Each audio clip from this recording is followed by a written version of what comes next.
जोश नया विचार। दमदार उम्मीदवार राजू गोपलानी इस बार पैनल नंबर 19 से चुनावी मैदान में। Imagine walking into your dream space every day. We bring your vision to life and create spaces that inspire. So design your dream and live your best life. Discover the art of modern living with Spacecraft Interiors. Your space, our craft. Daily page Ulhasnagar, हमारी खबरें हमारी पहचान। उल्लासनगर में भाजपा को बड़ा झटका। उल्लासनगर महिला मोर्चा भाजपा पूर्व जिला अध्यक्ष अश्विनी मडवी भाजपा को अलविदा कर टीओके में शामिल। आगामी मनपा चुनाव से पहले उल्लासनगर शहर में भाजपा को एक बड़ा झटका लगा है। उल्लासनगर की महिला मोर्चा भाजपा पूर्व जिला अध्यक्ष अश्विनी मडवी ने रविवार को भाजपा को अलविदा कर अपने समर्थकों के साथ टीओके में प्रवेश किया है। इस मौके पर टीओके प्रमुख ओमी कलानी, पंचम कलानी, कमलेश निकम, मनोज लासी, शिवाजी रगडे व कई पदाधिकारी उपस्थित रहे। सगळ्यात पहिले तर मी 15 वर्ष भाजपमध्ये काम केल्यानंतर आज सोडचिठ्ठी टीओके मध्ये प्रवेश केलाय। नक्की काय कारण आहे आणि कोणती कोणती पदं भूषवली? नमस्कार, मी अश्विनी गणेश मडवी आणि मी भाजपामध्ये 2012 पासून कार्यरत आहे। आणि सर्वात पहिले मी सुरुवात म्हणजे मंडळ अध्यक्ष होते। मंडळ अध्यक्षानंतर मी महिला मोर्चा महासचिव होते। त्यानंतर मी महिला मोर्चा अध्यक्ष झाले आणि त्यानंतर मी पॅरेंट बॉडीमध्ये जिल्ह्याची उपाध्यक्ष आहे सध्या स्थितीमध्ये। आणि इतकं वर्ष म्हणजे मला एक लगभग 15 वर्ष झालेले आहेत पक्षामध्ये आणि मी आज तो पक्ष सोडचिठ्ठी देऊन टीओके परिवारामध्ये मी सामील झालेले आहे। काय कारण होते तुम्ही म्हणजे पक्षाला सोडचिठ्ठी दिली? सगळ्यात महत्त्वाचं म्हणजे कारण आहे की जे जिल्हाध्यक्ष सध्या आहेत तिथे जे आहेत राजेश वधरियाजी, मला असं वाटतं की ते खूप चांगले बिझनेसमॅन आहेत, परंतु ते खूप एक वाईट संघटनात्मक दृष्टिकोनातून व्यक्तिमत्व आहे। ते जेव्हापासून आलेले आहेत मला असं वाटतं की संघटनेचं वरती रेशो न जाता खाली रेशो चाललेला आहे। मी त्यांच्या कुठल्याही बाबतीला अजिबात इम्प्रेशन मला त्यांचं वाटत नाही, त्यांच्या नाही बोलण्यात नाही, त्यांच्या संघटनेच्या कुठल्याही कार्यक्रमामध्ये। आज ते लगभग वर्ष होईल की ते जिल्हाध्यक्ष आहेत, परंतु त्यांनी संघटनेला वाढवायचं मला तरी असं वाटतं की तोपर्यंत त्यांनी काही कुठलंही काम केलेलं नाहीये। फक्त कागदावरती त्यांची कार्यकारिणी आलेली आहे, ती अजून त्यांनी घोषित सुद्धा केलेली नाहीये। आणि सेकंड थिंग असं की जे नगरसेवक आहेत पक्षामध्ये ते ऑलरेडी सन्मानित एक पदावरती आहेतच ना, त्यांना संघटनेच्या पदांची काय गरज आहे?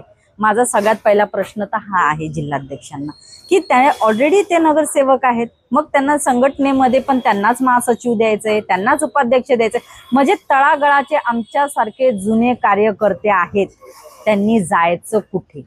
आणि तिसरी गोष्ट, आता तुम्ही काही दिवसापूर्वीच नितीनजी गडकरींचं खूप छान भाषण ऐकलं असणार। त्याच्यामध्ये त्यांनी चांगलेच प्रदेशाच्या पण कार्यकर्त्यांचे कान टोचलेच आहेत चांगले, की ज्या प्रकारामध्ये भाजपामध्ये इन्कमिंग होते चांगली गोष्ट आहे, पण जुन्या कार्यकर्त्यांवरती पण लक्ष द्या, नाही तर जितक्या जोराने वरती जाणार तितक्याच जोराने खाली आपटायची पण शक्यता आहे। आणि हेच धोरण मला तरी असं वाटतं की उल्हासनगर शहरात चालू आहे। आणि मला असं वाटतं की ती गोष्ट जी आहे बघा, म्हणजे नितीनजी गडकरी जे आहेत त्यांना इतका अभ्यास आहे आणि ते इतके तळागाळात काम केलेलं व्यक्तिमत्व आहे की त्यांना तिथे बसून आमच्यासारख्या जुन्या कार्यकर्त्यांचे मला असं वाटतं की आमचं कुठंतरी आत्म्याचं त्यांना शब्द आमचे पोचले असतील, म्हणूनच त्यांनी इतक्या मोठ्या मंचावरती ही बाईट दिलेली आहे। आणि मला असं वाटतं की त्या गोष्टीची सुरुवात उल्हासनगर शहरात कदाचित माझ्याकडनं झालेली आहे। आणि मी तर आता आलेली आहे, पण मी अजूनही भाजपाच्या बऱ्याच महिला मोर्चाच्या बऱ्याच महिला तोडून इथे आणणार आणि ह्या पक्षामध्ये या घरामध्ये सामील करणार आहे। ही तर फक्त सुरुवात आहे, अजून इन्कमिंग खूप जोरदार होणार आहे। तुम्ही काही ऑफिस मध्ये काम करतात त्यांच्यावर टीका केली, त्यांना पदवी नेमकं आहे कोण? बघा, सगळ्यांना जे भाजपाचे पदाधिकारी आहेत त्यांना तर चांगल्या रीतीने कळालेलंच आहे।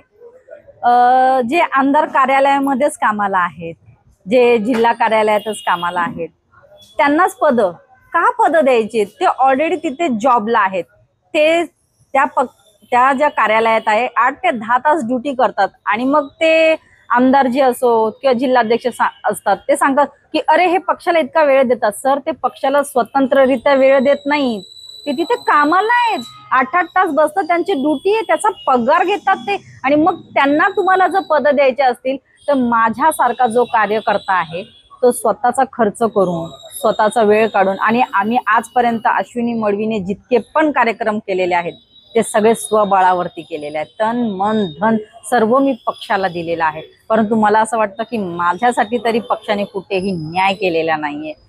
कारण की आताचे जे सध्याचे जे जिल्हाध्यक्ष आहे ते ठेकेदार आहेत, त्याच्यामुळे त्यांना ठेकेदारी मला असं वाटतं फार आवडते. आणि त्यांनी जे ठेकेदार लोक आहेत त्यांना सगळ्यांना पदार्थ, तुम्ही त्यांची कार्यकारिणी बघा, त्याच्यामध्ये तर तुम्हाला 70% लोक तर ठेकेदारच मिळतील. आणि या ठेकेदारांचं सगळ्यात मोठं काय प्रश्न आहे की नगरसेवक हेच, यांच्या घरातलेच लोक सगळे ठेकेदार आहेत.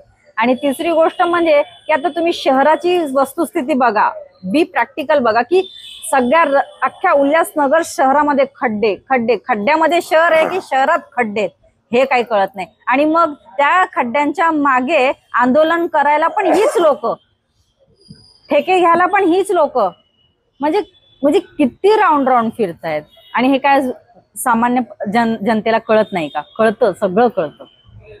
15 वर्षापासून तुम्ही भाजपमध्ये काम करा, तुम्ही आता जो आरोप केलाय की तिथे ठेकेदार आहेत, नाव घेऊन सांगाल का कोण कोण ठेकेदार आहेत? सर नावं घेऊन तर मी सांगू शकते, परंतु समजणे वाले को इशारा काफी आहे असं मला वाटतं. ठेकेदार नक्कीच समजले असतील की मी कोणाला पॉइंट करते आहे. आता तुम्ही टीओके मध्ये आलाय, तुम्हाला कोणती जबाबदारी सोपवली आहे पक्षाने? आता सध्या तरी मला पक्षाने कुठलीही जबाबदारी सोपवलेली नाहीये. मी माझ्या स्वयं इच्छेने इकडे आलेले आहे. कारण की ह्यांच्या युवा नेतृत्वाचे जे मी पंचमताई कलानी ज्यावेळेस महापौर होत्या त्यांनी त्यांच्या काळामध्ये केलेले जे कार्यक्रम होते किंवा त्यांनी जे कार्यशैली त्यांची जी होती त्या कार्यशैलीला बघून मी खरं तर इकडे आलेले आहे. आणि मला असं वाटतं की मी जर इकडे आले आहे तर मला माझ्या नगराचा विकास, माझ्या शहराचा विकास आणि माझ्या महिलांचं सशक्तीकरण कसं काय यांच्याकडनं करता येईल याच्यासाठी मी जास्तीत जास्त काम करून घेणार आहे.